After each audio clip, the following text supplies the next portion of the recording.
Tu veux pas venir, bébé? Bon, j'ai pris mon thé. Parce que je crois que je suis de retour sur YouTube.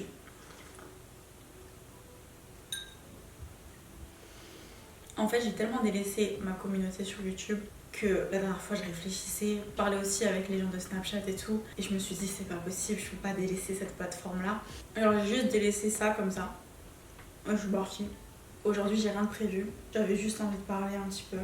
Pour être très honnête, j'ai pas envie que ça soit une vidéo trop deep, je veux vraiment que ce soit une vidéo chill. Et juste parce qu'en fait j'ai envie d'être plus... j'ai envie de prendre un nouveau tournant un peu sur ma chaîne. J'ai envie de prendre un nouveau tournant dans le sens où j'ai envie de poster plus spontanément, de m'exprimer un peu plus, montrer un peu plus voilà, ma personnalité, etc. Parce que en fait sur TikTok et Instagram, tu peux pas vraiment montrer qui tu es réellement. YouTube pour moi c'est la plateforme où je me sens la plus libre, la plus naturelle. C'est une plateforme qui est vraiment alignée avec moi-même. Je comprends pas pourquoi je l'ai délaissée à ce point. Donc c'est pour ça que maintenant j'ai vraiment envie de poster des vidéos beaucoup plus spontanées. Même s'il y a moins de montage, c'est vrai que moi je suis très compliquée, je suis perfectionniste en fait avec le montage et ça c'est trop chiant. J'ai juste envie de faire des vidéos comme moi je regarde les vidéos, je regarde quand je me maquille etc. Je regarde les vidéos de filles que j'aime trop. J'ai envie de faire la même chose en fait, c'est tout.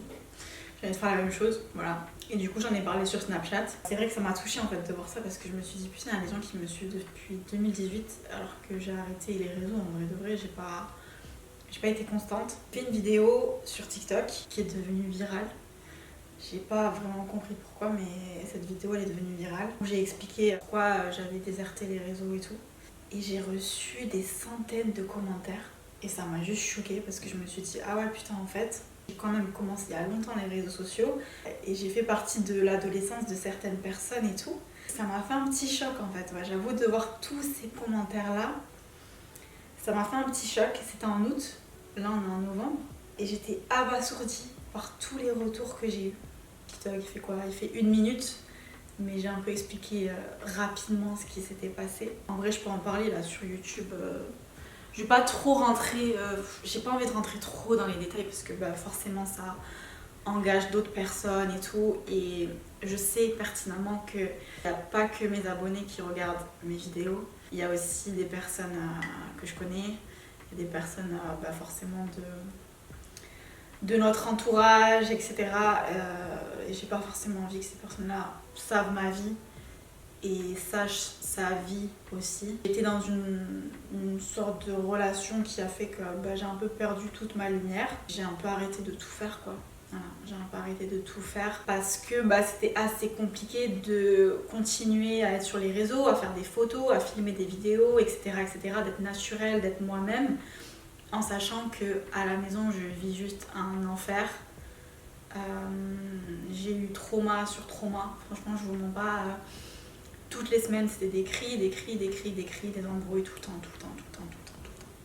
Et en fait, quand tu es dans un environnement comme ça, tu peux pas t'épanouir, c'est pas possible. Petit à petit, bah, j'ai vu ma lumière, j'ai vu mon soleil faire ça, quoi. Et s'éteindre petit à petit. C'était hyper frustrant pour moi parce que j'essayais quand même de montrer que j'allais bien, j'essayais de me make-upper, de faire mes cheveux, de prendre soin de moi, etc. De prendre soin de ma maison parce que voilà, comme je vous ai dit, je suis très perfectionniste et je suis une personne qui contrôle beaucoup. Donc quand quelque chose ne va pas, déjà premièrement, j'ai pas forcément envie que ça se perçoive et j'ai besoin que tout soit parfait, etc. Donc en fait, c'était hyper frustrant pour moi parce qu'au fond de moi, je savais que je perdais cette lumière. Je savais que ça se voyait sur mon visage, mais je faisais tout pour que ça ne se voit pas. Mais malgré moi, ça se voyait parce que en fait, bah, quand tu perds ta lumière, tu perds ta lumière en fait. Ça se cache pas. C'est quelque chose qui est en toi. Et ça a été ça pendant 3 ans. Personne que j'aime toujours. Je sais que lui m'aime toujours. Ça a été, bah, c'est pour ça que justement ça a duré 3 ans parce qu'en fait on n'arrivait pas à se sortir de ça. Et ça s'arrêtait jamais. J'avais espoir parce que je voyais que la personne en face de moi changeait, faisait tout pour changer. Et puis après, on repartait dans des choses qui n'allaient pas. Et en fait, c'était horrible. C'était horrible. Donc, il n'arrivait pas à se sortir de ça parce qu'il ne voulait pas me laisser partir, entre guillemets. Moi, je n'arrivais pas à partir parce que je voyais qu'il se battait pour moi. Et je pense que ça doit toujours sur mon visage. Ça m'a vraiment laissé des séquelles psychologiques. Après ma vidéo TikTok que j'ai fait, etc., je ne suis pas partie à ce moment-là. Je suis pas partie à ce moment-là, je suis partie il y a quoi 27 jours exactement. Il y a 27 jours. Parce que ça fait 27 jours que j'écris en fait dans mon journal chaque jour comment je vis, comment j'essaie d'aller mieux, etc. J'écris tous les jours mes journées pour essayer de voir un peu l'évolution et ça m'aide énormément. Donc ouais, ça fait exactement 27 jours que je suis partie définitivement. C'est récent quoi. C'est quand même assez récent. J'ai essayé de faire des photos Instagram, j'ai essayé de faire des TikTok et tout, mais c'était dur. Et vous savez, moi je suis dans une agence d'influence et tout, et ça va. En vrai, mon agence, ils ont été quand même assez...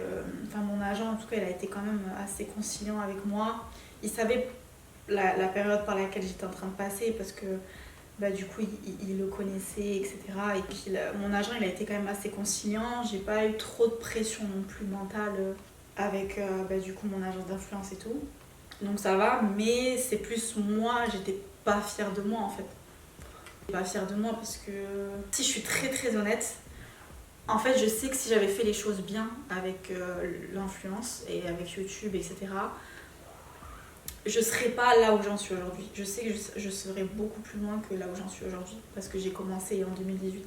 Si j'avais juste été bien mentalement, poster chaque semaine, etc., voilà, j'aurais pu être beaucoup plus loin maintenant, tu vois. Et ça, j'avoue que ça me bouffe un peu de l'intérieur et je remettais toute la faute sur lui aussi, inconsciemment. Enfin bref, ça a été très compliqué. Ça a été très compliqué, mais bon, c'est comme ça. C'est parfois, voilà, vous avez conscience de votre potentiel et tout, mais il y a des choses de la vie qui font que parfois c'est beaucoup plus dur que d'autres personnes. Et après, je me dis d'un côté, c'est juste que moi, ça va prendre plus de temps que d'autres. Et c'est comme ça. Et c'est ok. Voilà. Je fais cette vidéo parce que, en fait, du coup, je veux vraiment vous montrer mon processus de guérison. Je pense que mon histoire, je suis pas la seule à passer par là. Il y a beaucoup de personnes aussi qui passent par là. Qui passent du coup alors à côté de leur potentiel, qui vivent une relation destructrice, etc. Je sais que ça touche beaucoup de personnes. Et on voit pas forcément ça chez les influenceurs, en vrai. Et du coup, moi j'ai envie de vous montrer tout le processus de guérison, comment je fais un peu pour m'en sortir. Je dépends vraiment de personnes, vous savez très bien, j'ai que mon père. J'ai que mon père, donc c'est moi qui dois aider mon père et lui il peut pas m'aider. Du coup, j'ai pas de mari, je dépends vraiment de moi-même, je suis vraiment toute seule à 100%. Je pense qu'au-delà de ça, ça peut aider beaucoup de personnes en fait.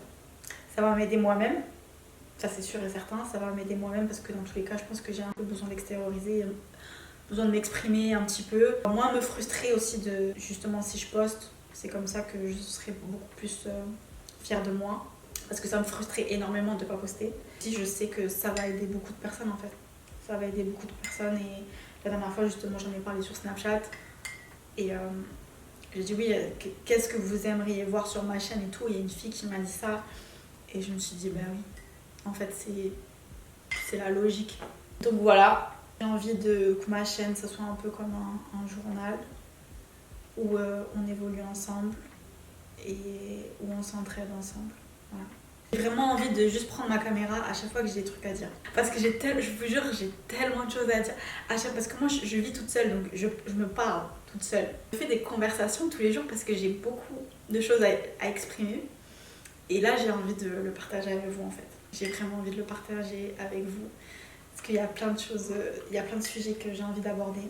Et puis voilà, c'est tout par la période par laquelle je suis passée là. En plus, récemment, j'ai eu encore des décès dans ma famille. J'ai eu 2 décès encore là dans ma famille. Et je me dis, mais ça aussi, ça n'aide pas. Hein, ça n'aide pas. J'ai déjà eu 5 décès déjà dans ma famille. Et là, il y en a encore 2 qui se sont ajoutés. La semaine dernière, j'étais chez mon père, je regardais les photos qu'il a affichées dans le salon. Et je les regardais et je disais à mon père, je disais putain papa, il n'y a plus personne. Sur toutes les photos, tout le monde était parti. Et il me dit oui, il me dit je sais pas. Il me dit que ça soit du côté de ta mère ou de mon côté, je sais pas. J'aime pas dire ça, mais en fait c'est limite, je suis tellement habituée avec la mort maintenant. À chaque fois que je vais rencontrer quelqu'un, c'est trop bizarre, mais à chaque fois que je vais rencontrer quelqu'un, je vais me dire putain, à tout moment elle peut partir quoi. Vraiment pas de pensée bizarre, hein. Vraiment sachez que j'ai jamais essayé quoi que ce soit. Mais c'est parce que je préfère le dire, on sait jamais. Mais c'est plus dans un sens où je suis une personne qui n'a pas peur de la mort. Parce qu'en fait j'ai tellement de personnes de l'autre côté que du coup bah ça me fait pas peur. C'est bizarre hein, dit comme ça, mais du coup ça me fait pas peur. Bref, je m'égare. Déjà, je reviens avec cette vidéo. Sachez que là, en ce moment, je suis en train de vlogger aussi. J'ai envie de faire des petites vidéos Girls Talk et des petits vlogs, etc. chaque semaine. Voilà, j'ai envie de faire ça. Et là, j'ai envie de revenir un peu avec une vidéo comme ça, chill, où je vous explique un peu voilà, tout ce qui s'est passé, etc. Comme ça, au moins, vous avez le contexte. Voilà. En tout cas, je suis contente de revenir.